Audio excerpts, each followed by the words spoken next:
For my educational tool, I will be using this video to discuss the implications and dangers of varying sexual health education programs across America. Through my research, it has been made clear that many adolescents are unfulfilled with their knowledge in the sex education field and feel as though many of their questions are still unanswered.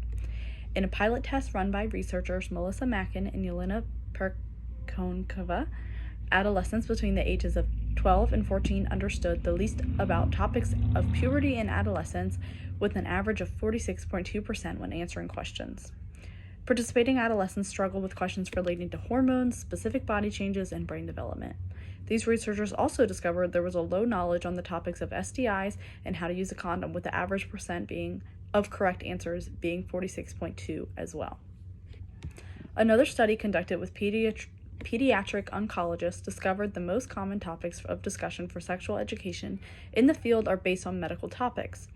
Topics such as contraception, puberty, and sexual health were discussed at a much higher rate than topics such as gender identity, sexual orientation, and sexual function. The practitioners noted that there was an increased need for education on topics such as sexual functioning, gender identity and orientation, and body image. There is such a wide variety of adolescents with misunderstandings about different topics in sexual education due to the various different forms of education and resources across America.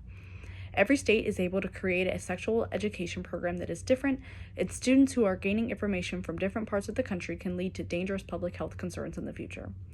With different understandings of hormones, contraceptives, STIs, sexual orientation, and many more topics, there is a divide in understanding the complex reality of sex that is in America.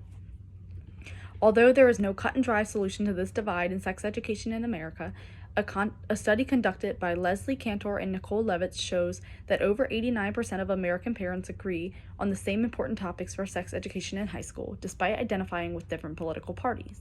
With this percentage being so high, it could be an easier decision for the American government to make the executive decision to allow for an online website or app that is government and professionally monitored to hold access to accurate and up-to-date information about all topics in sex education.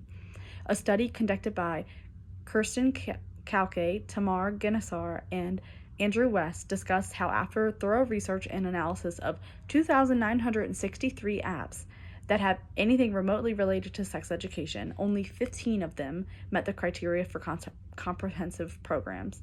If there was an app created for students and adolescents to be able to learn and educate themselves about sexual health questions in a respectful and non-judgmental way, it could solve a lot of the divide of sexual education knowledge in this country that can prove to be harmful in a public health setting.